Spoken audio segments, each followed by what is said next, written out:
All right, everyone, we're here to play D&D. Yeah. I think so. Whoa! Are we? Kind of, yeah. It's something we might be doing. Oh? I understand why you would think that we aren't, but we are. You lied to me. I didn't. Merry Christmas, You said there would be everybody.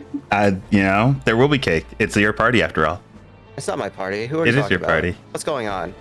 We're here to your celebrate party, you. and you can cry if you want to. Cry if you want to. Cry, cry, cry, cry. Actually starts crying. Finally.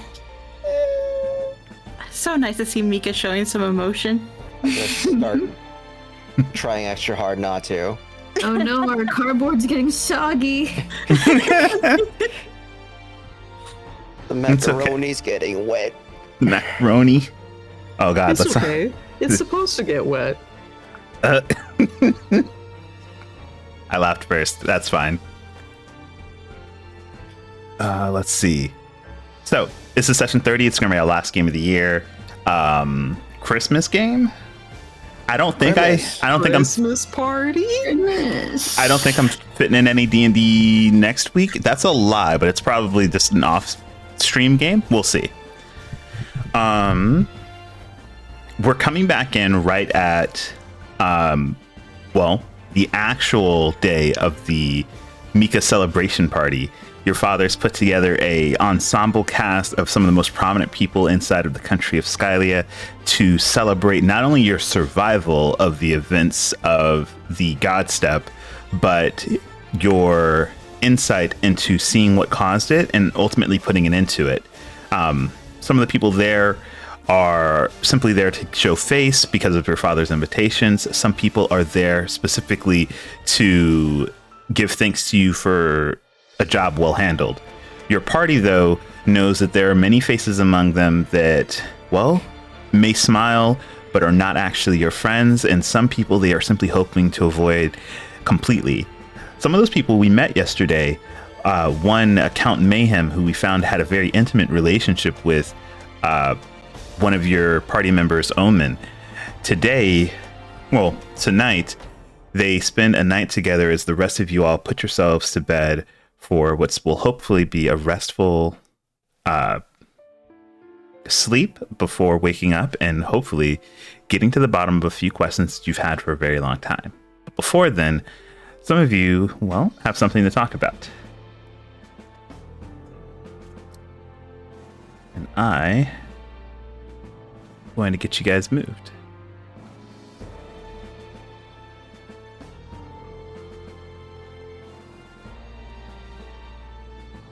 And there we go. If it moves. There we go.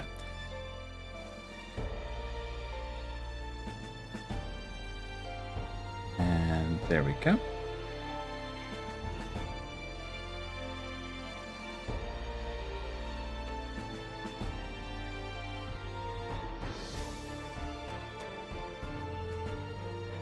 Let me just get some zoomed in there.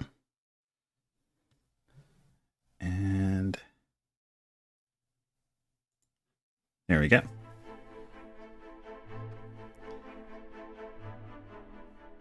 Making your ways to your rooms individually, a lot of you put yourselves into bed immediately. I think the last of you to come back to their rooms would have been Obsidian. But Mika and Zaylee, due to some specific arrangements that you've all have had since you've pretty much met each other, both of you go to try and settle into the same room. All right, well.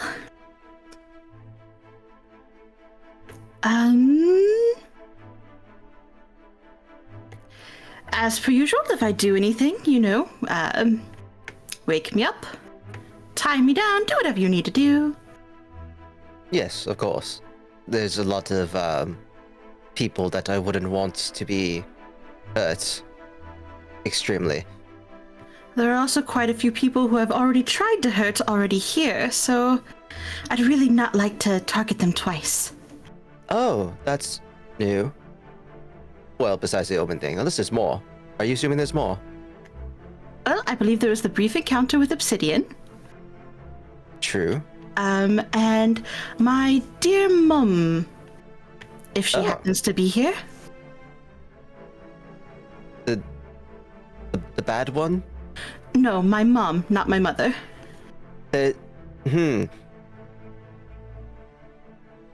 I won't dig into this, but so mom is okay, mother is not okay. Yes, mother's a bitch. Mother is a bitch, mom is fine. Yes, mom is lovely. Mom is lovely, okay. But, yes, I've kind of tried to take all three of their lives, and with them all being under the same roof, I'm a little nervous. Well, you'll be spoiled for choice, and that'll make it so much easier to stop you. I'm a little nervous about the one across the hall directly being a new target, so... Well, I'm a light sleeper. He'll be fine. Speaking of sleep, do you think you'll manage all right tonight? I don't see why not. Well, you know, the stress, and she gestures at all of you. What stress? Oh, come on, you're not fooling anyone. I think I'm very good at fooling everyone. I believe that we know you a little better than that by now. Well, things are a little rough, but that's nothing that I'll lose sleep over. And you're certain of it? Yes. She squints at you. Mika just stares back, blinking. You know, you can lie to everyone, but you can't lie to me. I'm not lying? Do you honestly believe you're okay? Yes? Okay, must I remind how you were acting earlier today? A small hiccup, but everything's fine. That was not a small hiccup. I've not heard you stutter so much since the day that I started flirting with you. That is a different situation entirely. You acted very similarly. That was taken aback from a strange situation that I have not experienced.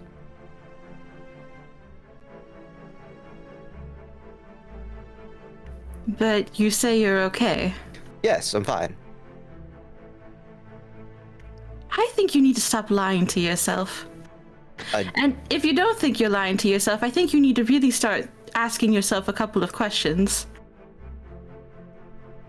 And what would those be exactly? Will you maybe evaluate your feelings a little bit? I don't quite understand. Well, for starters, there's the whole relationship with your father. It's getting better. It is, and how does that make you feel? Strange.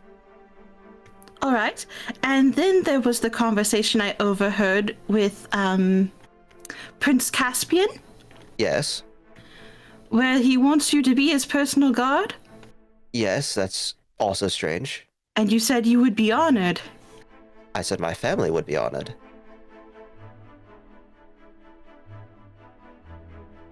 And you're okay with just playing that role? It would bring a better light upon my family's name. And my own. And that's what you want? I'll be quite honest with you. I'd never expected to get this far. So, having that thrust upon me is a little strange. But I did work hard for it, so it's just sort of expected, I suppose. Well, instead of just doing what's expected of you, I think you should start to think about what you actually want to do since you did come this far. You've earned everything that you've gotten up to this point, so you should try to take what it is you want and not just what's given. That's understandable.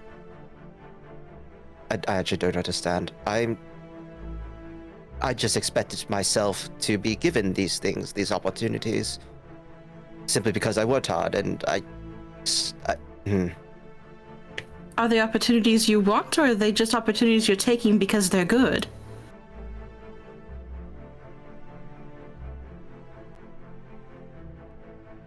are you playing detective so much right now? Because I care about you and you're acting very strange. I don't do parties well. That much is evident. Celebrating things that I've accomplished is not something I do very well. When I get promoted, it's just, oh, you got promoted, yay. And then if something good happens and I survive, it's just like, oh, here, have a medal. It's just a thing that's expected and done. It's just a ceremony, and making a big deal out of it just makes me worry. Why are you worried? There's a lot of eyes on me right now, is all. Ah, so you're cracking under pressure.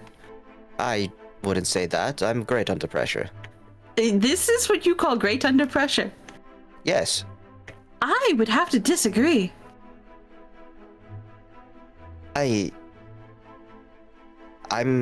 fine, Zaylee. I don't know why this is such a big deal.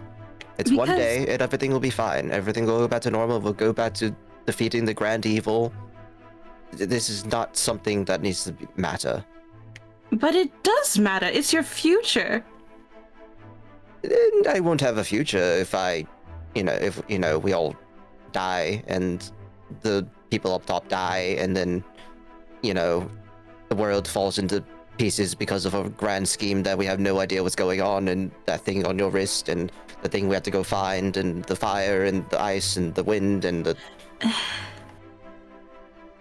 Listen, I know there's a lot going on, and it's hard to make sense of most of it, but you can't just keep tackling things because you feel a sense of responsibility to do so.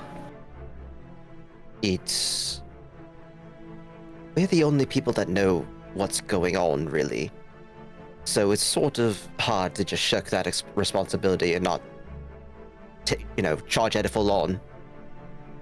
I'm not saying we shouldn't do these things. I'm just saying you should find some personal stake in it.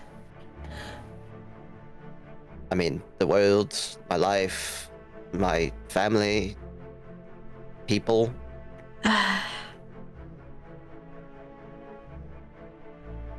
All right, listen. I understand that you don't quite understand yourself at the moment. And you can keep saying that things are fine and keep doing what's expected of you, whether it be obligations from your family or the crown or this sense of doom looming over us, but if I'm going to continue to put my trust in you with the things that bother me, I would very much like if you could do the same to me.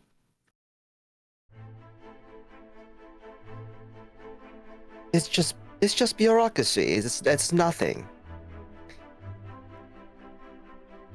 And yet I've seen it shake you fairly harshly today. Sure, bureaucracy is weird, and assassination plots against my father and the people that run the entire, government and everything, put everything in. It's just a lot, okay? Everything will be fine once we fix it. All right.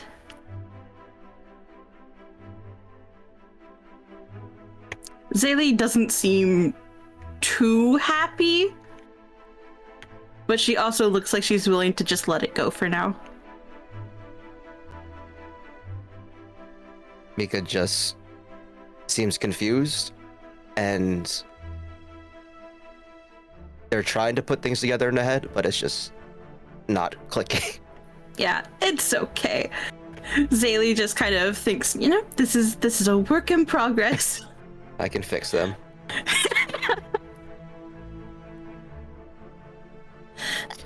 Well, now, putting all that aside, we get to share your bed. Yes. She kind of lays down and starts twirling her finger on the sheet. Beautiful. I'm just going to I'm gonna cast Tiny Hut. What? What?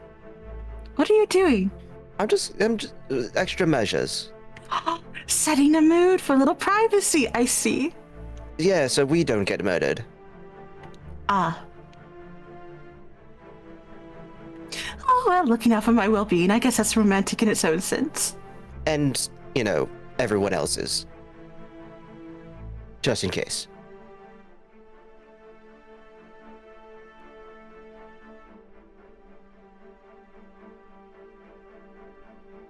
Okay, I think that's all I wanted to say. Okay. Well, does anyone else have anything they want to do tonight while we're still finishing up before your long rest? Obsidian? Nah. Obsidian's just doing some crafting, some prep work for the party tomorrow. Cleaning up his armor a little bit, if we will. You know, the norm. Okay. Nothing wrong with that. Well, everyone goes ahead and settles into their respective beds. And with that, I'm going to say that the night kind of carries on. These beds are a lot softer than the ones that you've had to deal with staying at inns and kind of trekking your way through the wilderness of the backcountry of Skylia. But in this particular case, Zaylee, I need you to give me a wisdom saving throw. You would, okay. Wisdom. 21. 21, fantastic.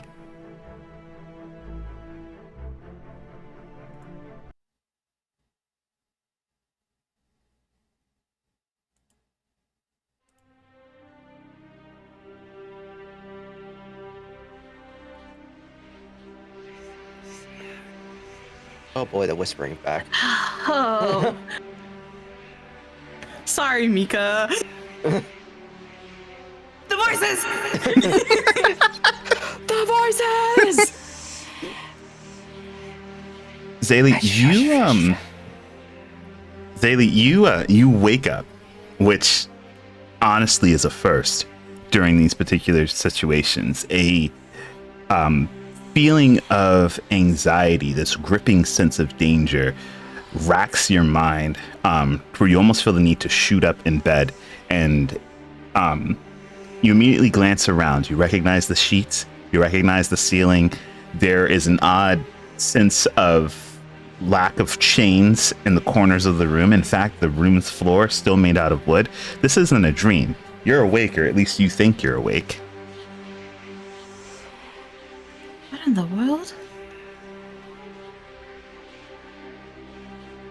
She places her hand on her chest to try and feel her own heartbeat, like, am I awake?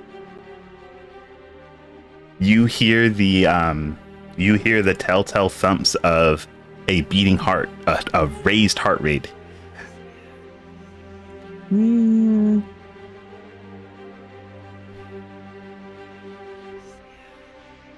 The hut thing, can you see outside of it? Let me pop it for you. There you go. Okay, let's see.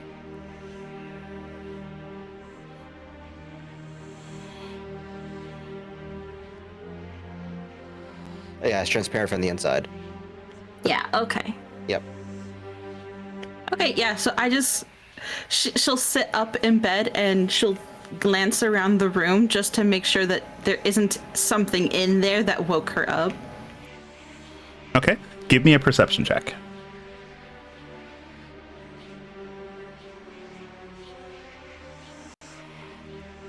Haha, 8. Okay, you sit up, and for a moment, your vision is swimming with shadows of an unfamiliar space. You can see the slight shimmer of moonlight that comes in from the window, and as far as you can tell, other than the slight breathing of Mika next to you, you're alone. Okay, she's very uneasy at the moment. Right. I hear whispers. Well, yeah, these whispers are very, very loud and ordinate. Every so often, they kind of wane, leaving a ringing sensation in your ear from how empty the room is. But then they come back in with bits and pieces of words that you can make out, like if you strain. Some voices seem familiar. Some seem so distorted that you're wondering if they're even voices at all. All right. Okay. Yeah. So she'll place her hands over her ears and try to drone them out. Because I imagine they're fairly distracting. Okay. Give me a Constitution save as you try and just kind of focus on the inside of your head. You cover your ears and you hope for just another lull to take these whispers away. 17. 17. Okay. So as you put your hands over your ears and just begin to concentrate, just kind of to drone out the whispers around you with your own thoughts, it sort of clicks all at once that a few of these whispers, the familiar tone in their voice, at least they don't feel like your thoughts. They finally become just clear enough, just at a level where your mind can kind of link sentences together and focus on one string of whispers. You hear the formation of sentences, almost like free-form thought that you or anyone else would have just to themselves, but somehow open and clear to you.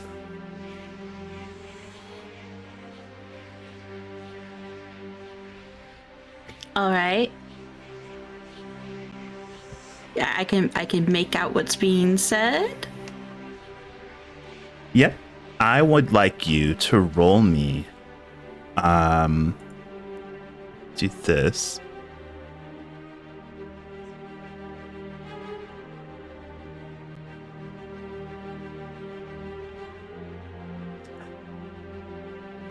Sorry, I'd like you to roll me a D8, please. Okay. This is new. 8. It's a pretty good roll. So, as you cover your ears and suddenly one voice seems to raise in volume above the rest of the sea of whispers that your mind swims in, you hear the voice of Caspian Skylia. Almost as if maybe a conversation that he's had in the past or just thoughts that he's circling to himself. But you hear him talk as he says, "That poor bastard, so close to home and yet so far off. He doesn't even remember who he is. At least he's alive, a favor I've done for him. It'll be a fine chip to bargain with later on." His voice then melts back into the pot of whispers circling around you. Okay. She just kind of shakes her head, trying to rattle her thoughts a little bit. Okay. The whispers kind of lay off just a bit. You feel like if you tried hard enough, you could shut them out, but this is a new kind of like a new range of experience, at least when it comes to this type of situation for you. What would you like to do? Okay, so it's a little puzzling. Like, she doesn't know if what she heard was actually something that he had said or thought before. Yep, you're not sure. So The kind of sensation that it leaves you with is like, you don't know if it's something that he said before, something he's thinking, something he said in the past, or maybe something that he plans on saying in the future. yeah, so I guess like if the whispers are still present even after his like fades away, she might try to concentrate again. Okay. As you try and concentrate again, this wave of nausea starts to hit you. This nausea coming from is acting almost like a trauma response as you feel this prickling sensation at your throat. Give me another Constitution save. Oh no. Okay.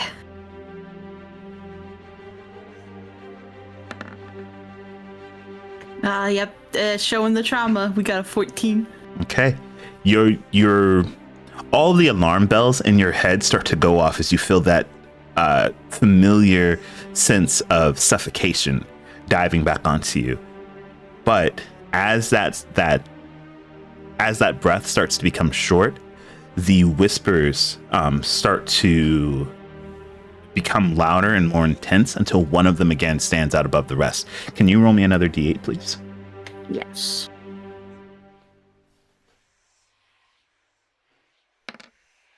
Another 8. Okay. We're gonna just shift down the line here.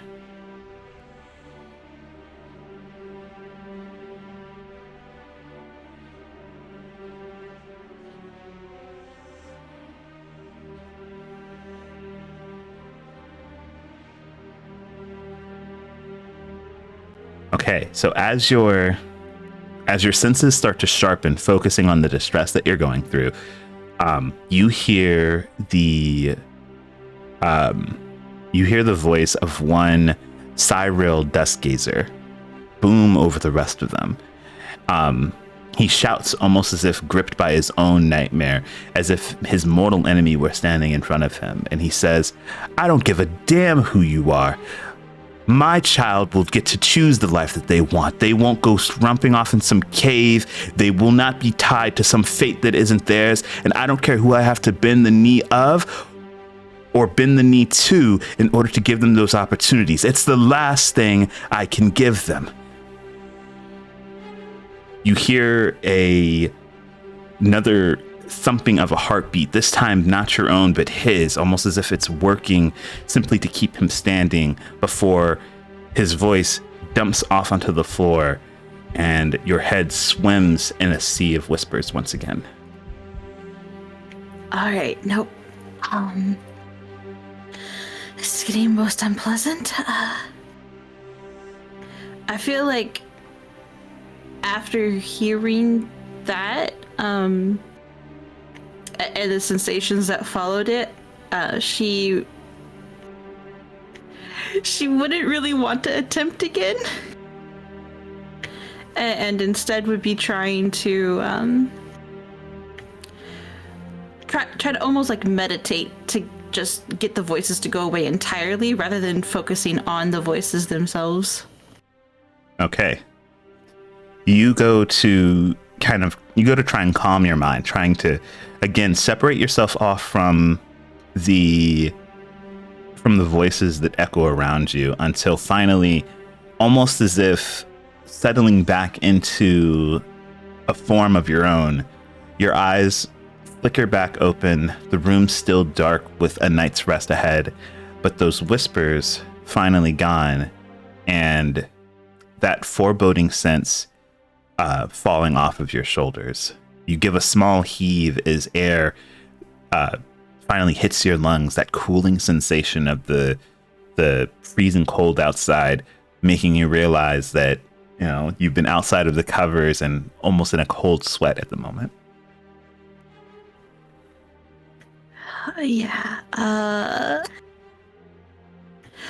We're just going to pretend that didn't happen and try and go back to sleep. Or at least bottle it up until an appropriate time comes to talk about it. Okay. Can you do me a favor? Yeah. Can you roll a perception check for me? Oh man, okay. Mika, your room's trying to kill me. Hey, who knows? Maybe my spell protected you. 16. Okay. Just as you go to try and lay back down and tuck yourself back in, you look towards the corner where one of the nightstands sits, and you see, though it wasn't there previously, you see your cloudburst sitting in the corner, unsheathed and glinting inside of the moonlight. No. I dismiss it. Unsummon it. Poof. You go to give it the thought of being dismissed, and just like its namesake, it poofs like a cloud would kind of shifting out of this realm. Everything's just taunting me tonight.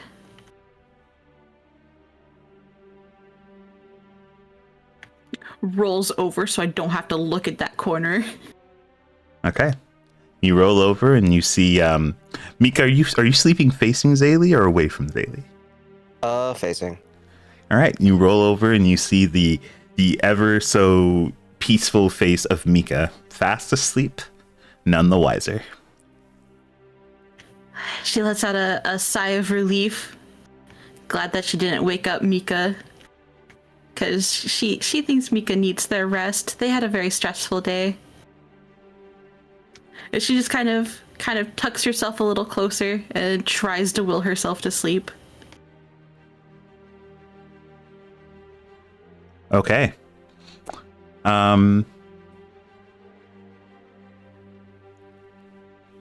Let's just see how well of a sleep they're having. Hey, Mika, can you give me a Constitution save? God damn it! What the hell? I was fine. Why you got? Why do you have to drag Mika into this? Constitution what? Constitution saving throw. It's proximity. Proximity based, bro. Oh, proximity chat 15. Well, you're fine. You're having a fairly pleasant dream. You dream of being literally anywhere but here. Dream of doing paperwork. Is that your happy place? You're here, but you're in your underwear, and your childhood crush is here. Oh no! Oh no! Kills myself. Yeah, things are fine. At the very least, in this manner, nothing bad has ever happened. There wasn't any murders here. Why would there be? Squints. Okay, let's do this. And let's see, just doing some rolls. Am I messing with anyone else tonight? No? All right, let's clear that, clear this. The audible sigh of relief I breathed behind my mic. What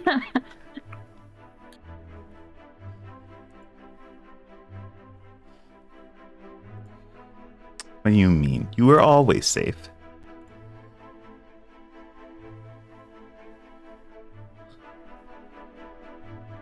Okay. So, with that in mind, I'll say that the first person to awake is you, Obsidian. You awake, and matter of fact, you awake to the sound of a knock at your door.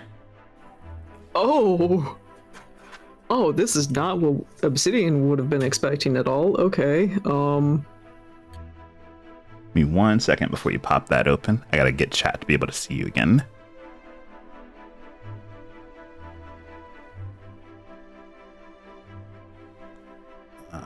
Let's do this.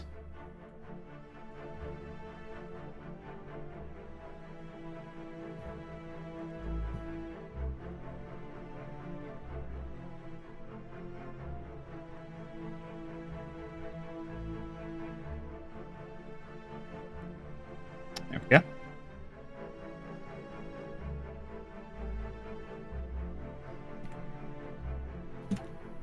I don't know if this is physically possible, but I think being a little on edge, a little nervous, Obsidian would be cracking the door open before opening it full on. Okay. So as you go to crack the door open, you hear a voice. Just call out, and it goes, "Hi there. I was coming to deliver something for the party of Sir Mika. This is one of their staff." Oh, sure. Good morning. Good morning. Party festivities are well underway, as some of the guests have already made their swell down to the ballroom. Feel free to take your time, and they hold out what seems to be a small brooch. decorated in a very kind of binary black and white.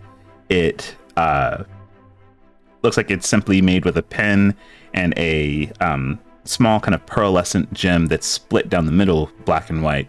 And they continue and say, this is actually being given to everyone who arrived with Sir Miguel's party, just to distinguish them as far as everything that they've done at Sir Miguel's side. Their father asked this of us. Okay. Give my thanks to the man of the house, Lord. I'm sorry. I've just woken up. It is okay. Feel free to take your time. We'll see you downstairs inside of the ballroom whenever you're ready. If you need any help or any assistance, please let me know. I'll be in the hall. Yeah, all right. Bye now.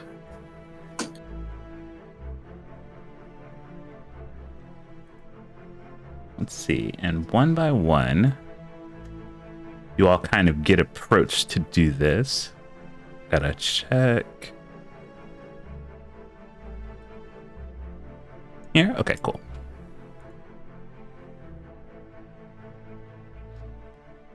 Obsidian, you hear is like they go and they speak to Gray and say the same. They go and speak to Astria and say the same.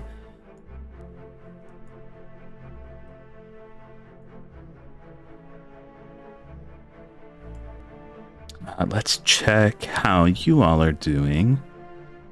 Yep, actually both of you would have heard this at the same time.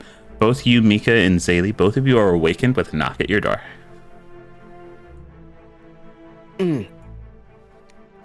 Coming.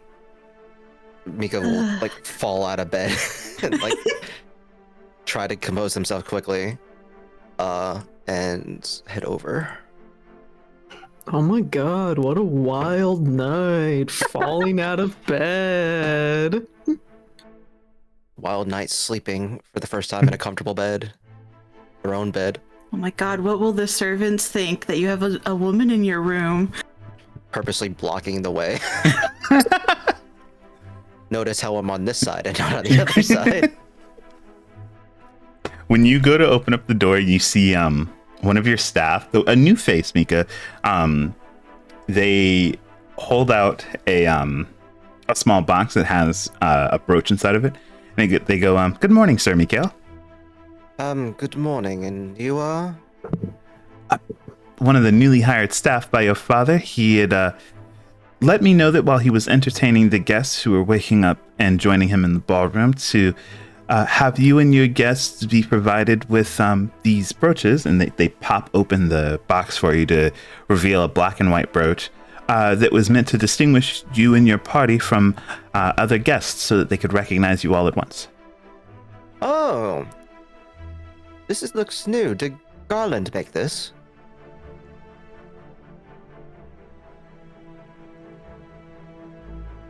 I'm lying because there's no one named Garland. I'm just trying to test them. Okay.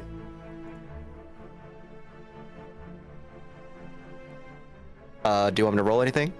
If you're lying, give me your best deception. Beautiful.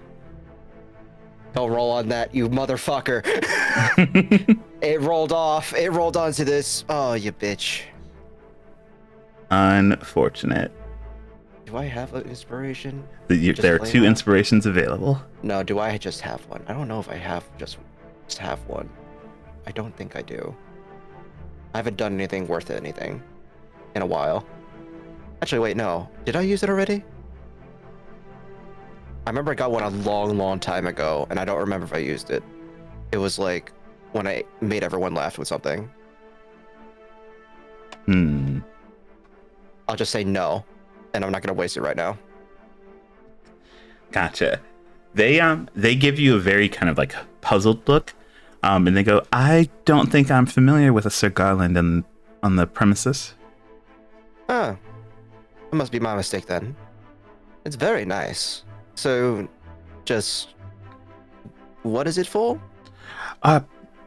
Your father wanted everyone inside of your party who were helping you with your deeds to be able to be recognized for their accomplishments and their caretaking for you. So he provided these. I've already delivered one to most of the party. I think I might have been missing one. They pulled out a separate box and they say, "Yep, I have one more to deliver."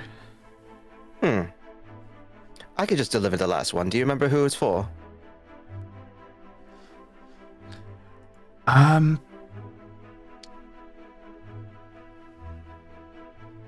think it was for a Miss Omen. I'm sorry, they didn't have a surname, so I didn't know how to address them. Oh, of course. I know where they are. So you can just leave both with me and I'll handle it. Of course. Thank you so much. Of course. Have a wonderful rest of your day and try not to work too hard. All right. With that, they hand you both boxes. And Before you go, what's your name? Carlene? Carlene. Wonderful name. Thank you, Sir very Mikhail. much. No problem. Call upon me if you need anything. I will be in the hall. Of course. And I'll just slowly close the door with a smile and then start fucking just looking at this thing. What they want? My father's giving gifts to signify who is in my close escort, and I don't... But yeah, once I hear their footsteps going away, I'm gonna, sit down over here, and I'm gonna start, tinkering with it. And, examining it. Zaylee will slowly trudge over to see what it is. Mika, trust issues, Duskgazer. How tired is Zaylee? Give me a Constitution check. Go ahead and evaluate yourself.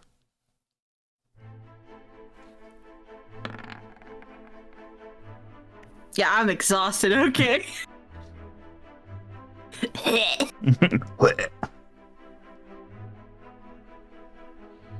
Okay, Mika, give me a as you go to tinker with this, just to you check the backs and just kind of overall give it an examination. Give me a perception check. Perception or investigation? Are you looking for anything in particular about it? I'm looking to see if it's magical in any nature. Give me an investigation check then. Okay. Or Arcana. Which would you have? Once Either? you determine if it has a magical nature, I'll let you roll Arcana. Got it. Don't fucking whammy me. Okay, that's good enough. Okay. The gem's definitely exquisite, though it looks like of a normal cut. One thing that catches you off guard immediately after shifting it a couple of times, this thing has a liquid core. You're not sure what the liquid inside of it is, but it makes it shimmer. It makes it shimmer even in this sort of dim morning light that peeks in through the window. You turn it over and you realize that the clasp that holds the ribbon on the brooch together kind of shakes in its case, almost as if it could come off. But at the very least, you don't see or sense anything that would deem it as magical.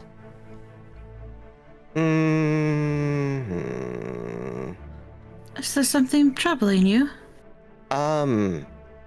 Somebody who just happened to be hired is now giving things of value to everyone that's closely related to me to signify that we're special, and usually putting something on a mark or someone, a high value target, to signify who to go after is normal for assassinations and other things. I'm just worried. I'm overthinking it probably. Would you like to give me 10 minutes with it? I was just gonna smash it open, so if you would rather do your thing. I can try to identify it. Oh, sure. If nothing comes up with it, I'm smashing it open anyway. Oh. All right. Zaylee wipes her eyes and then starts to ritually cast Identify. Okay. As you're doing that, I just noticed that somebody has arrived. Yeah. So, Hi. I missed you. Hello. they had to rush home. Are you okay? How was your eggnog? I'm eggnog. Whatever that thing you No said you got eggnog? was. Oh, what? The drink. Oh, a cojito. I thought it was eggnog. Cojito. Was it delicious? It was delicious. Albeit alcoholic, but it was delicious. Oh. Yeah. Aha, It's you're good. you're extra in character now. Yeah, I'm so in character right now. Well, you get a knock at your door. My door. Yeah, you get a knock at your door. Oh, man, Grog walks over, opens the door. Oh, Okay. You see what looks like some wait staff or some help of the mansion itself. They are wearing a bright red shirt with a black apron over top of it. They go, a Miss Dahlia? I'm sorry? yes, Miss Dahlia. How can I help you? I am with the staff here at the Desgazer Manor, and Sir Desgazer asked me to give the entire party that was assisting Sir Mikhail in all of their duties this identifying brooch, so that you all could be easily seen at the party and know that you're a part of their group. And she presents you a box, and she pops it open, and you see a black and white ribboned brooch inside. Oh, okay. Thank you very much. Quick question. Have you seen Miles? Sir Miles, he put himself to bed, actually, and she takes a step back and motions towards the door at the end of the hall over here. Oh my god, he's right next to me. He put himself to bed fairly late last night. Alright, well, at least I know where he is. Thank you. Of course. If you need anything else, I'll be right in the hall. Okay. Alright. Thank you very much. What's her name again? The staffs? Yeah. Clarine. Clarine. Alright. Thank you. Of course. Is it Clarion or Carlene? Get your story straight. Clarine. She might have given two different names. No, okay. Notes. Oh. Yeah, I'll have to compare those notes later. She starts away. I close the door.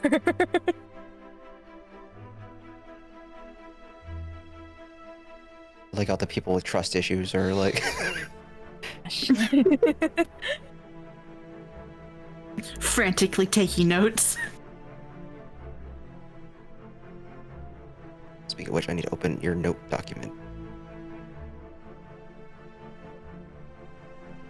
Okay. While everyone starts to get themselves ready, hi, Omen. Oh no. How are No, I'm you? eating. I'm eating. It's fine. I'm just a eepy little guy. Just I'm a little so eeper. sleepy. You're honky Nothing bad's me. gonna happen to me.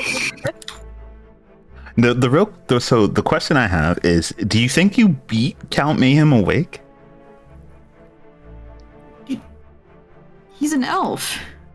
Yeah, but he might enjoy a small, actual rest after everything. Yeah, It's not that- he You don't spent, have to he sleep. spent They can. he spent 4 hours in recovery and then 4 hours actually sleeping. What do you think they're doing in there? Listen, Married people things.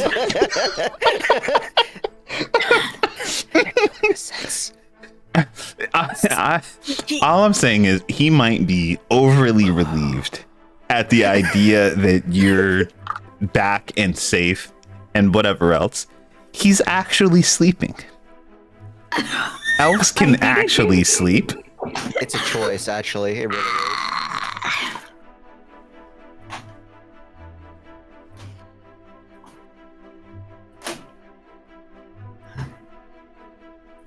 Oh no, damn! I'm so vulnerable.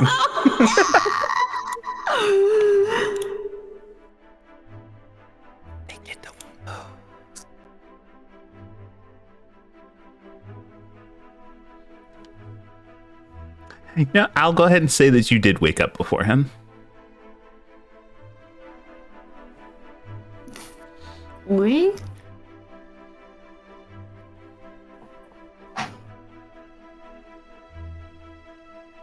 He looks happily asleep, by the way.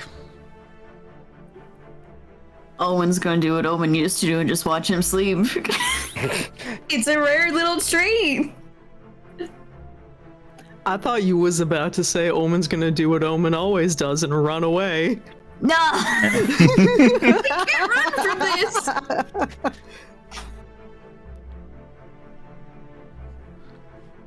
Okay.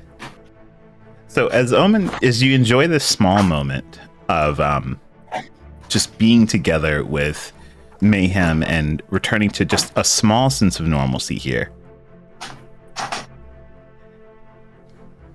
there comes a knock at the door, and you hear a fairly deep voice go, "Wake up, Mayhem! It's unlike you to sleep in." Owen's gonna hide under the bed. Not the sheets, the entire bed. The entire bed. Owen's gonna like solid sneak. Slip Bruh. under there. I'm not supposed to be here. I'm so supposed to be here.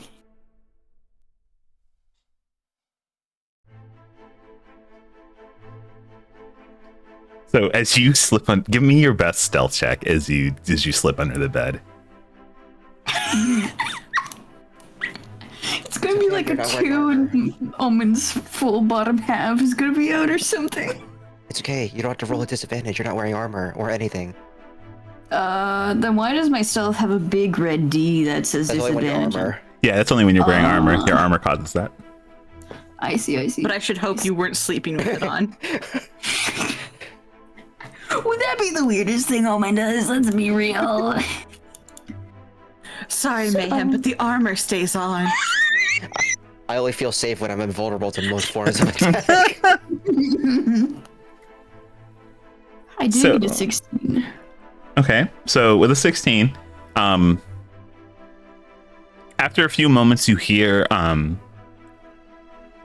a few moments after you slip underneath the bed, you hear Mayhem start to make his way up. Oh God. Oh, okay. I'm okay.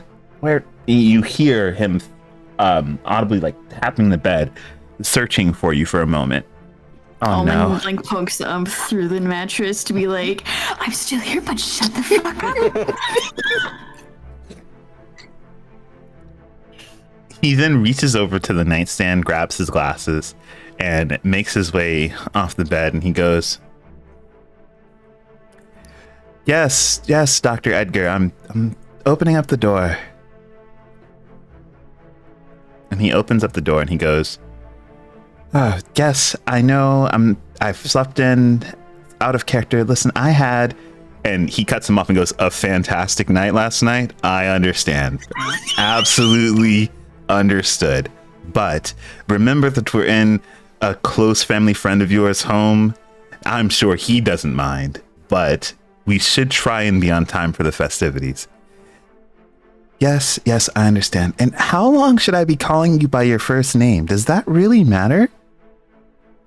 Listen, as so long as we're here, I don't need my professional status with the college up in the air. I completely understand it's a little weird being your mentor, but calling me by my first name is completely fine. In this particular scenario, you actually outranked me. Okay, let me grab my cloak and get dressed properly. I will meet you downstairs. Good. And you watch as he like slightly, Count Mayhem watches as he slightly peeks into the room. Tell your friend they really don't need to hide. It's slightly embarrassing. And Mayhem look like he turns around as if he's completely surprised that you are hiding, until he sees your little toes just sticking out of the back of the bed. I thought you were gonna say like, you know when like a cat looks at you in a driveway? Just these glowing eyes under the Dark just like, wee. And with that, Mayhem gives a nod before closing the door, and you hear footsteps leaving.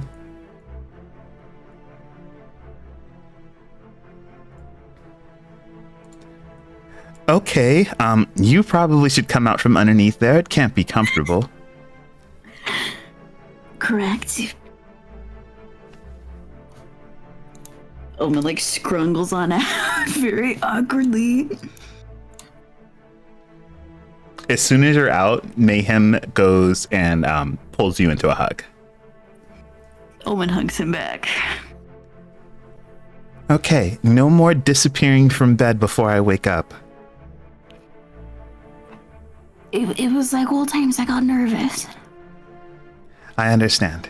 But we are completely safe here. I guarantee there are guards, your friends are here, even my mentor's here, and he's a very powerful man. So we don't have to worry. In fact, you know, I think this is one of the opportunities where we should be celebrating our own reunion. Yes, but also no. I thought I went over the bad thing. Did I forget to go over the bad thing? I forgot to go over the bad thing. Oh, I thought you went over several bad things last night. Am I missing something? You and several others are on a list in which bad things are supposed to happen. I don't think I've ever been on anyone's bad list before. They don't have any personal quarrel with you. It's a personal quarrel with me. I mean, well, even It's not a then, new one. I didn't do anything. oh, I wouldn't assume that you've done anything. Even if you did, I don't think that they would be able to track it back to me. But you're right. We should be careful. But I still think we're going to be okay. Bit naive, appreciate the optimism. Fantastic. Okay. Well, I'm going to start getting ready for the festivities. I don't think you brought any of your things over here, so you might want to go and get ready as well. I did not plan that far ahead. That's okay. We'll at least have all of today. The things I did leave behind, and I'll meet back up with you. Yes. I'll see you downstairs. That is how it works, unless you decide to run off again. I don't have anywhere to go, which is fantastic news for you. I'll take it that way then.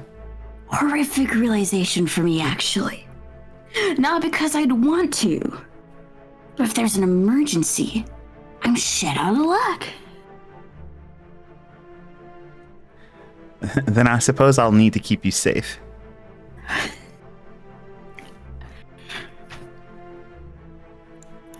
All right, you gather your things and take this with nothing but your normal clothes. Usually you wear your armor underneath them, but with nothing but your normal clothes on.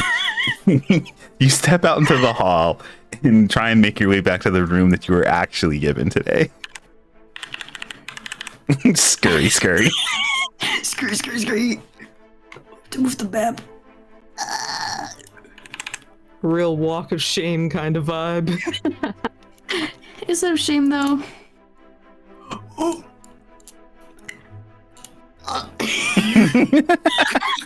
is a walk of shame. I'm looking at my own goddamn map.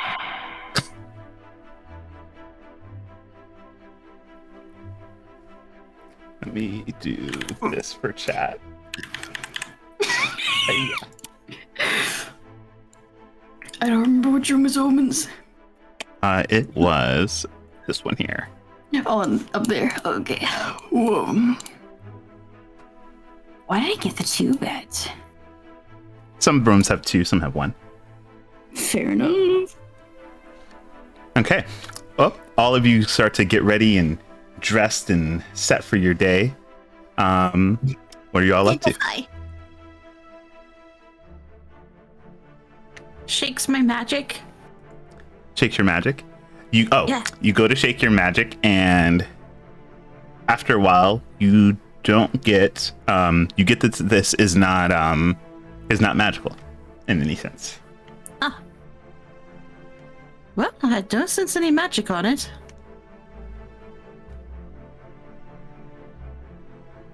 So I really do think it's just a trinket of some sort. I'm going to disassemble it. Okay, give me your best. Give me your best. There's nothing to work on machinery here. Give me your best intelligence check. I can use my thieves' tools to try to like do things, right? I'll give you advantage. All right. Ways to tell your party has trust issues. Yep. A gift, intelligence? you say? R1d 20 plus 4 plus half my proficiency. Yeah, half my proficiency. So that's that, I think.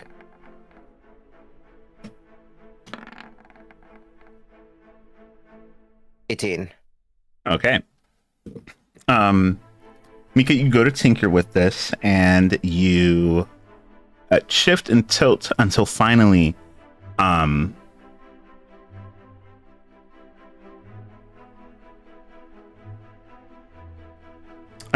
you get,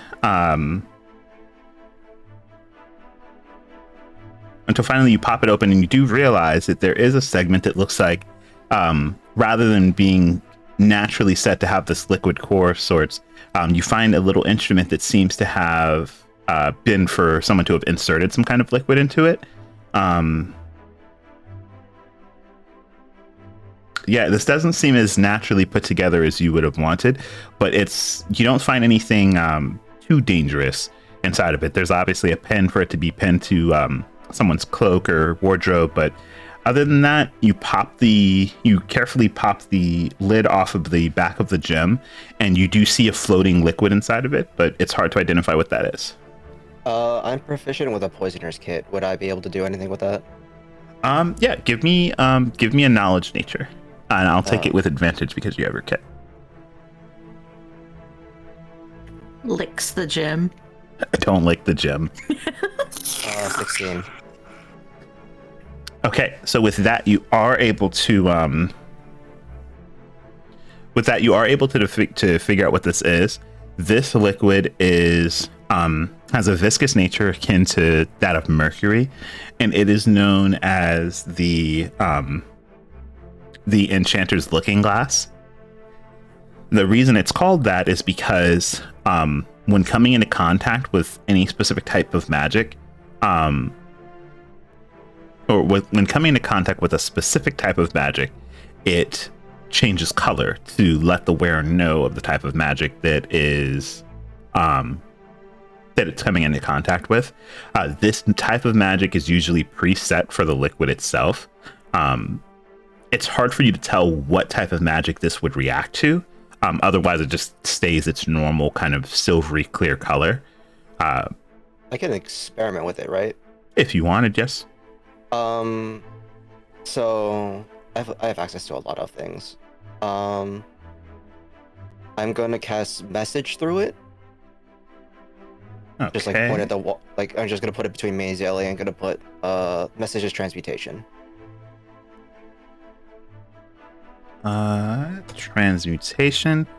There's no reaction. Minor illusion.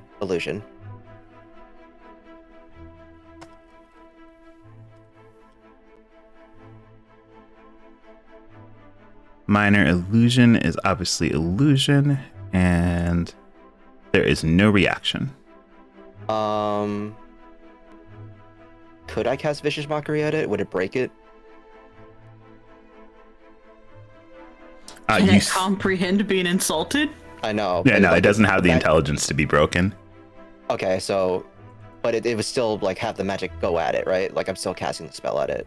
Yep. Okay, that's enchantment. Enchantment. There is no reaction. Light work, no reaction. What could it possibly be? Duration. What are you doing? Oh, sorry. Everything's going through my head. Not poison. Good. Yep, that's excellent news. It's some sort of liquid that reacts to a certain type of magic. So, if anything, it might be a defensive measure, so we know when we're being targeted with something. Or it might be something not so good. Well, it didn't seem to react when I cast Identify on it. What school of magic is Identify? Divination. Yep, it would not have reacted to that. I've tried transmutation, I've tried illusion, you've tried obviously that. Enchantment, the only thing else is evocation and abjuration, I believe. Necromancy. I don't have anything that could do that, sadly. I have evocation. Yes, but I'm not sure if that would break it. Mm-hmm. It's just when it comes in contact with the magic, right? Yep. Theoretically, if I were to cast Booming Blade on my sword and just tap it with my sword, not actually attack it, it'd be in contact with it, correct? Theoretically, yes. Alright, it's a cantrip, we'll try. Alright, don't be startled. Boom, sword. I'll cast Booming Blade and tap tap. Okay, you give it a tap, the liquid kind of shakes a little bit, but there doesn't seem to be a reaction. Don't know if it just isn't reacting or if that wasn't enough to make it react. The only two left are abjuration and necromancy, I believe. Well, abjuration is typically a protective type of magic. I have the spell magic, and it's not magical by nature, but I don't exactly want to use something that I may need later. Did we try evocation? Yeah, we just tried evocation. Alright, so here's my thoughts. Either it's here to warn us should protective magics go off, which is a little odd, because the protective magic itself would be an alarm.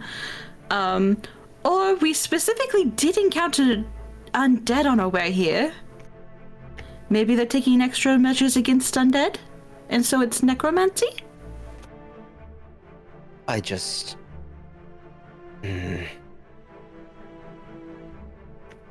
Either way, it's not poisoned and it's not magical itself, so I don't think they pose any real threat. I just don't like the idea of us standing out and being easily identifiable. Not that it's already easy enough, considering, look at us. Yes. But even more markings just to signify these are the people you have to look out for. I don't like that. Well, let's just get the rest of us into the main parlor and we'll talk about it more. Or maybe we could talk about it in here so we don't have any unwanted guests again. We do also have to get ready. We can't hold up all day. You'd be surprised.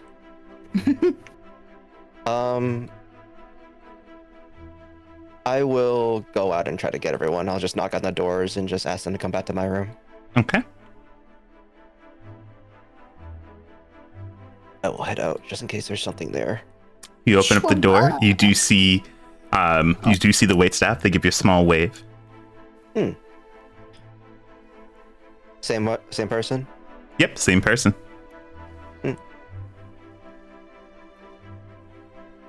That's Astrid's room. I'm going to assume Mika closed the doors behind them. Yeah, sorry. Zaylee's sitting right here at your vanity, just in My bad. plain view of the doors. My bad. Just give a knock at Astrid's room. Bonk bonk. Obsidian's room. Bonk bonk. And... Open the door. Oh. Would you mind just coming back to my room for just a little bit? Oh, okay. Well, I was going to go knock on Miles, but it's okay. Go. He can come too. I actually would really like his input on this. Oh, okay. All right. And then Nod at Obsidian. Would you mind just coming over to my quarters just for a brief moment? Yeah, I'm assuming it's about these. He's kind of holding up the thing a little awkwardly. Oh, just to go over some plans and stuff just for the party, just decorum and stuff like that. Mika's lying to you. They're like staring you in the eyes, but they're saying things out loud. Obsidian's just gonna nod. I'll meet you there. I just need to go grab Omen. Is this Miles's room? Yeah, that is. Okay. And which one is Omen's room? The one up top. One up top. Okay. Oh, I just saw Let me it. do this. Lie to me. This. Bonk, bonk. I only just marked it. My bad. Ashra is knocking. Jesus. Hello. Did you have a good night? Yes. Good. Would you mind coming with me to my quarters just for a little bit so we can go over some things before the party? I just want to make sure everyone's on the same page. Sure. You seem uncomfortable, more than usual. Is that possible? No. Which is why it's strange.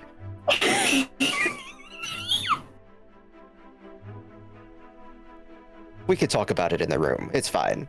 Sure, yes. And I'll let the other lovebirds deal with their issues as well. Astrid, you go to knock on the door, and you hear immediately the creaking of a bed as these heavy footsteps hit the floor, and you hear someone mumbling, going, "I know I am a god. I usually don't even get up this early. Yes, who is it?"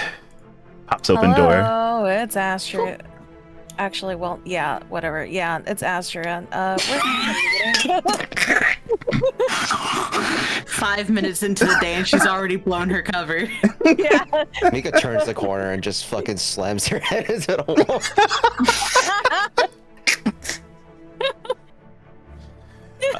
Astrid like pauses because she's like, "Oh man," but then it's like, whatever. Anyways, yeah, we're having a meeting.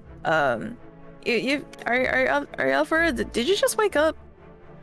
I did. You watch as he grows and grabs his he goes and grabs like this red fleeced flannel like overcoat, and he slides it on, and you realize other than his pants, that's all he has on.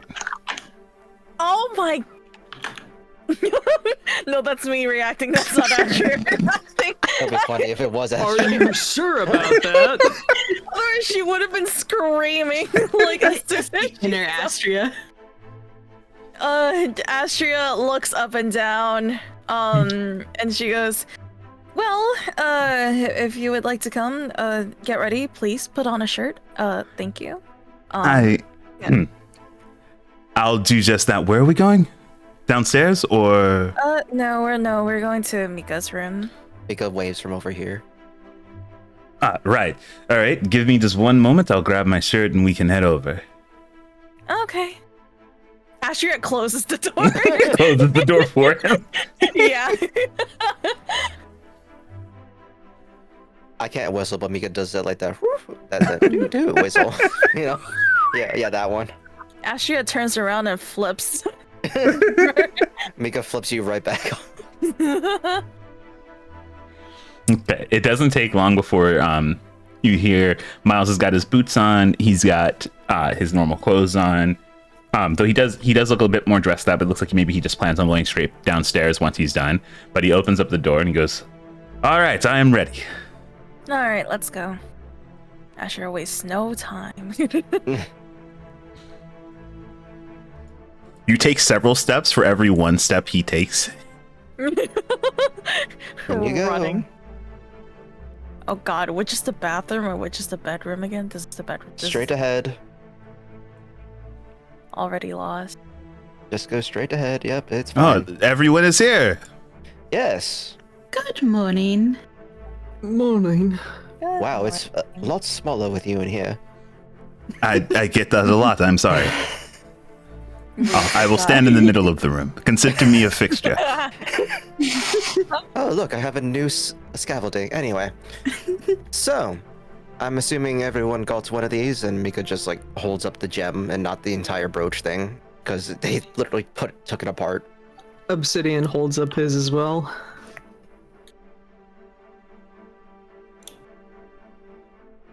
Yeah. Astra, yeah, she brought it. Omen didn't get theirs. I got theirs, and I disassembled it. Sorry, Omen. I didn't get anything. It'd be that way. Why didn't you get anything? You did get one. The one Mika's assuming for themselves was actually Zaylee's. One of the new servants, Colleen, came by, gave me these, said that everyone that's related to me is getting this to signify that they are part of my entourage, my party.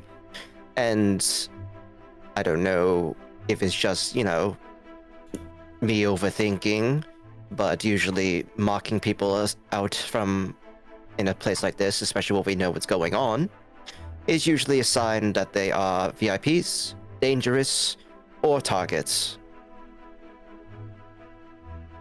Am I crazy? Or I mean, that's a lot more than I was thinking about. I just found it strange because It a is lot of us strange. are identifying on our own. oh, right? Well, look I'm at us. literally blue. Why are you? Zalia is Sorry. pink. Like, maybe the only person who could blend in a crowd is Astria. I mean, that's her entire job, and that's why she's alive still today. I am alive. Exactly. But this person, they gave this to every single one of us. And again, like you said, we're all already pretty identifiable. Through some experimentation, I found out this was, what was it, a magician's lens? Or what was it called? A magician's... A magician's looking... Enchanter's An looking enchanter's... glass. Yep, an enchanter's looking look- glass. Enchanter's looking glass. When it comes into contact with a specific school of magic, it will react and change color. I experimented with a couple, Zaylee as well, but we're still missing two. Abjuration and necromancy. I'm not sure if there's anything else. Unless the evocation didn't work. I could maybe help out with at least one of those. Please don't from- waste any spell slots. No. I have a very basic magic that might be able to help, and Obsidian is just going to kind of squeeze over and touch Mika, who is holding the liquid, and cast resistance. Resistance is... Abjuration. Ooh. You touch it, there is no reaction. Hmm. Light work, no reaction. There's only one left, I believe, and that's necromancy. Wait, conjuration? No, conjuration can't really affect a person, can it? That's usually for, like, making things. Typically, or summoning things. It would be hard What to if he- summon something onto a person, right? I'm just going to assume necromancy. And if it's not, well, And it's... Yeah, keep going, sorry. And that one's for me, correct? Yes, do you have anything that could just do it silently and not potentially break it? Look at your spell list, too. Looking. Oh, you have... Spare the Dying. But Spare the Dying requires that something be at 0 HP. I'm still assuming cast nobody a wants a near-death spell. experience this morning. So... Can you still, like, cast a spell even if it's, like, they don't have, like, it has an effect? Yeah, the spell would just fail, but that wouldn't stop it from going off. Could you just cast that? Spare the Dying? Absolutely. I was going to cast Spare the Dying. Okay. You cast Spare the Dying, and the liquid goes from being that kind of like silverish clear color to a very murky green. Ugh. Well, we What? found it. I think my theory is on the right train of thought then. Why necromancy? It can't just be because we fought undead. I use necromancy. The people I come from use necromancy. Sorry, that was a misclick on my part. Oh no, you're baiting us. You're a sleeper agent. Sleeper agent. Everyone give me charisma saving throw. Oh my god. Would this go back to normal after a while or no? Or just stay Yes, green? I will say after about a minute or so, it will slowly start to turn back into that silverish clear color. Miles, may I ask a question? Yes, anything. You've been working with Duke Duskgazer for a while now, correct? Yes, I have. Means you've been in the area for a while. Duskgazer, Sir Duskgazer does a lot of traveling. All right, well, during your travels or during your time here, have you heard anything strange about undead in the area? There have been reports of undead kind of roaming the countryside. We haven't been able to find a source properly, but honestly, since they haven't been coming too close to the estate, we haven't been looking very hard. I was personally told that the Order would be taking a keen interest in doing the investigation, so I didn't have a lot of people dedicated from our troop to go and look. Well, I will say that we encountered undead less than a day's travel away from the manor, so I wouldn't necessarily say that they aren't close enough to worry about, or to not worry about.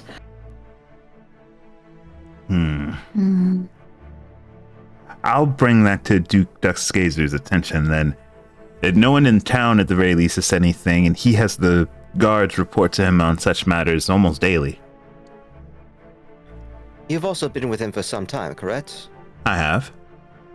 Did you hear about any of this? About him commissioning this sort of thing? Because this surely is not like last minute. We just got here, and surely he couldn't have done it in a day.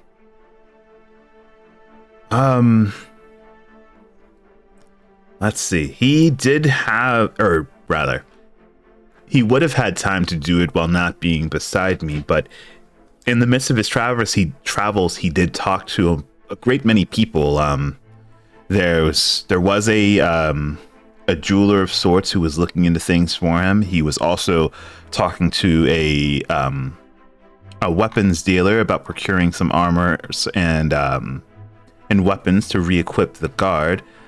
I think his name was Sergey Euphemia. That's his name. As big tycoon type. He's been doing a lot of talking with your father, and then of course tailors and such. He wanted to have outfits commissioned for the staff who'd be in the presence of nobility while working.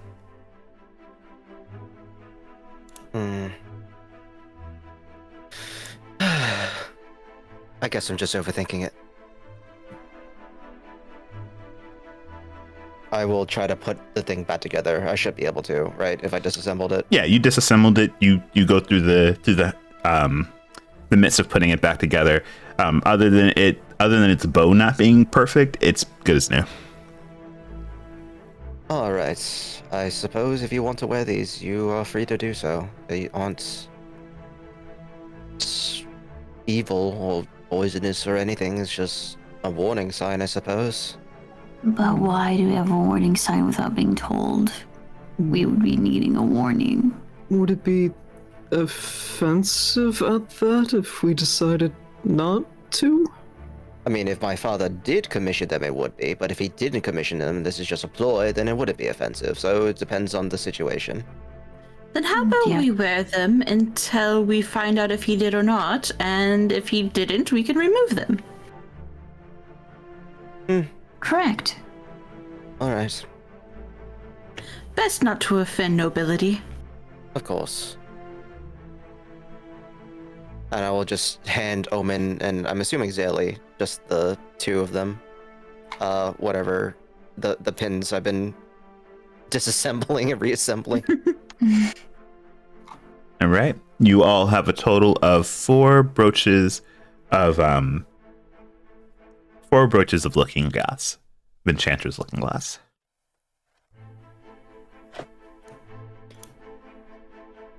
All right, well, I suppose we should get ready and go attend this party. So wait, why do we only get 4? Is it wait 4 each or like 4 total? Just 4 total. Well, I don't Okay. think I need one since I am the face of the party. Like, it's for me. I think everyone knows that I am the person. Yeah, I don't want. We're the outliers who need to be associated with somebody else.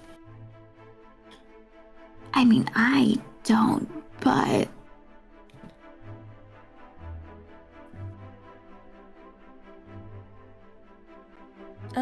It's all for show.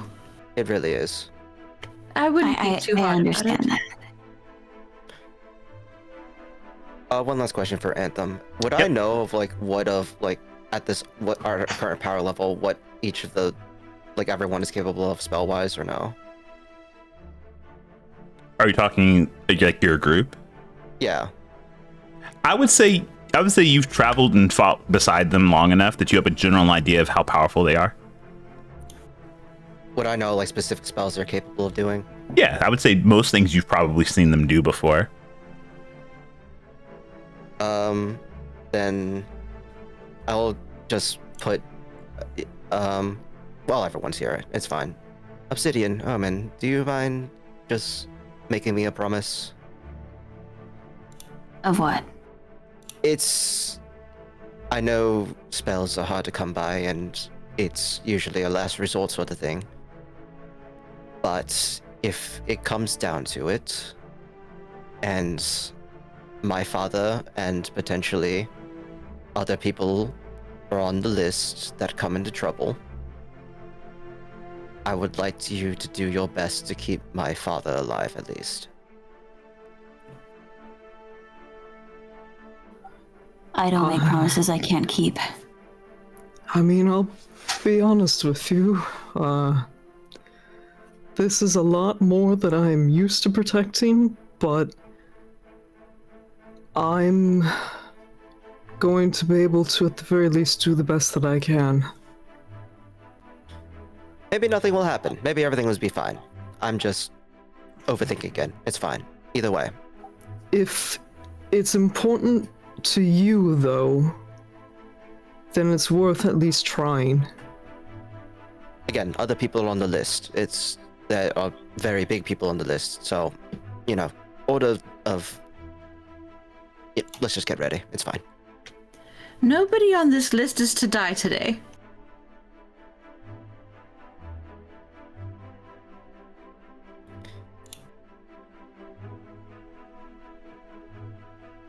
Don't laugh. I heard Yo, the fucking quiet, ominous laugh. This is so loud. Not only did the party have nothing to say, but then the DM laughed. That's fucked up. Hey, I'm allowed to laugh. You can't take my humor away from me.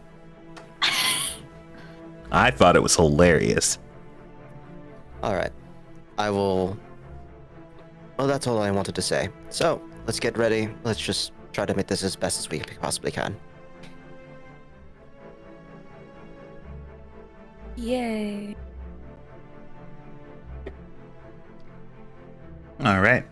So unless anyone has anything else that they want to do before making their way downstairs, I'm going to transition us downstairs to the party. Yeah. Okay. It's time. It's finally time. It's happening. It's Finally happening. having the At party. long last! Yay! Just watch, we're gonna finish describing what our characters look like and then end session. Bruh. What the fuck? I'm joking. Oh, but what if I?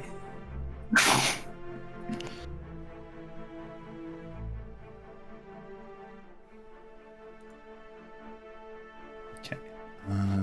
Let's do that. This.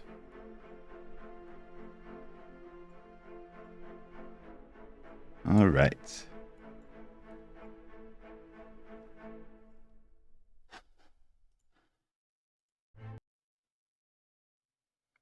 And we want this. Not the morose music. Why is the music like this? Sounds like freaking Kingdom Hearts. But clearly this dinner is just gonna be simple and clean, you guys. Yes. Hee hee. Loving the way that you feel tonight. It's hard to Wow. let it go. That's definitely how it went. You're giving me so many things lately. You're all I need. Nothing bad will ever happen here. All right, so making your way downstairs, Miles takes the lead as he leads over to where the ballroom is and pops it open as you hear kind of music making its way off, the small tunes of the small sounds of a singing voice accompanied by a piano, and the sounds of nobility either being served by servants or talking amongst each other fill the air.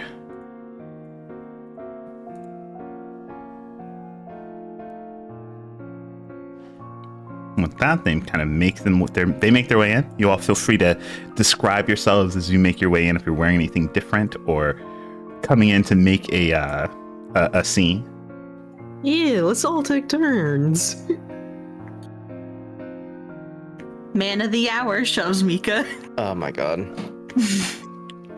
I don't have the. No, I did have the picture. It's somewhere in the mute text. But Mika's wearing like a long white blouse with like frilled sleeves, long black gloves covered by a cape adorned with military regalia. They're wearing tight, high-waisted pants and long boots. They're armed with a rapier, mostly for show, but with their knowledge of what might occur tonight, it might not just be for show. And they step in, they look around the room, sizing everyone up, and kind of like raises a brow at why they're over there, but otherwise just steps in and heads straight for their father and Knight Captain Raphael, actually, who happens to be here. Okay. Who's coming in next? I assume we're just going in the order that our tokens are here. If you want.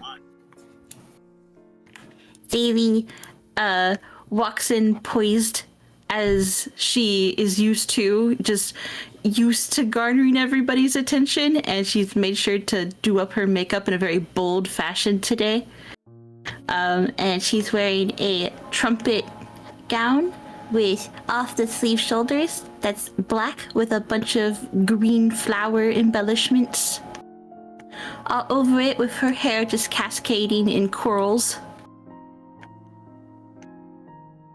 Very glam, much wow. Very glam, much wow indeed. As you step in and the kind of flowing dress catches everyone's attention. Two sets of eyes in particular kind of lock onto you. They don't say a word though as you enter the room. Yep, I lock eyes with them, have a brief moment of panic, and immediately duck the other way. Okay, who's coming in next? Cue the introverts. Yeah, oh my god. Where's my partner? Omen. Where's my buddy? No, where's my buddy? I mean. Astrio walks in. Also known as Dahlia Flowers. She has like this long, flowy but very nicely kept hair. With a little golden circlet on top. And some golden ornaments hanging down her hair. She's wearing like this very elegant looking off-shoulder white dress with lots of flower decorations at the front and flower motifs around the neck and also the chest, and it has like this small draping area for a gown. The legs are pretty loose. Just in case she has to kick something, but well, hopefully it doesn't come down to that, right? Yeah, sure. And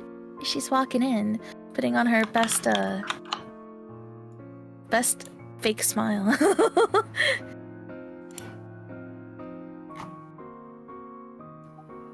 You want to go, Omen?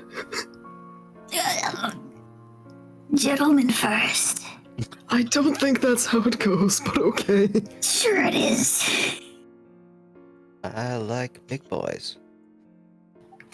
Yeah, and this big boy is walking Why is probably in. right after it's all good. This big boy is walking in wearing a cream-colored shirt with a deep V-neck. The sleeves are semi-transparent, is to allow the billowiness to sort of show, along with the speckles of his skin underneath. He has incorporated his armor in addition to his shield as a part of this outfit by making them not just a centerpiece, but a part of his attire in general. His hair is tied up with braids along the side. There are braids in his beard, each of them having beads in them that were made of the pieces of stone that had shattered off of his shield and armor from the explosion he recently lived through. And there is a bronze circlet on his head that has a gem centerpiece in it that is suspiciously speckled, much like his own skin.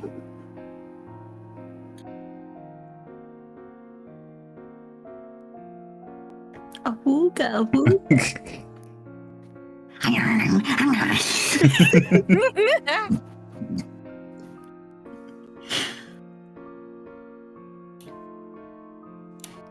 Okay, and last to come in. Omen has on. Where did it go? Where'd my image go? I just opened it. It is a very slim for Omen sort of form-fitting dress. It has a lot of flares out of the bottom. It is primarily blue with yellow gold accents, much like Omen herself. And it has a lot of death moth motifs on it.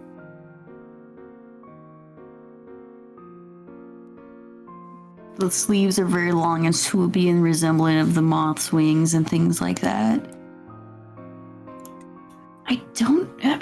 I feel like Omen would have done something with their hair, but I'm not entirely sure what specifically they would have done. They probably do have some sort of ornaments and pins in it to match, though. Pretty little braided crown, mayhaps. Probably a pretty little braided crown. Like moth feathers. Ooh, yeah. Are they like pointing up? Yeah, it is probably like much more put together than most people would expect of Omen for a formal event. Other than Mayhem, of course. Okay. With that, the rest you guys file in, and going to go and grab a few of my wait staff that I've got placed around here. They're gonna be, in the midst of serving people.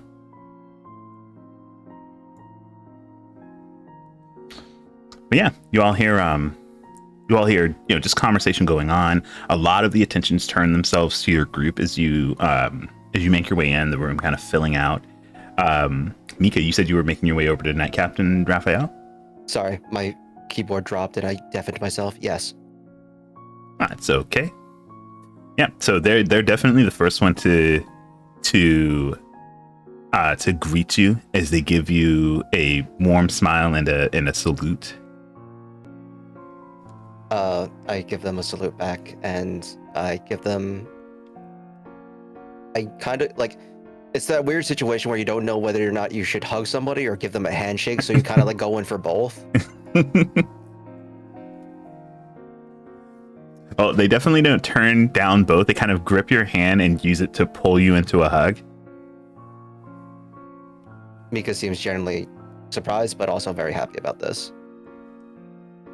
Mm-hmm. They pull away and they go, obviously I knew that you had made it through as we had seen each other before, but I am happy that you made it. It's always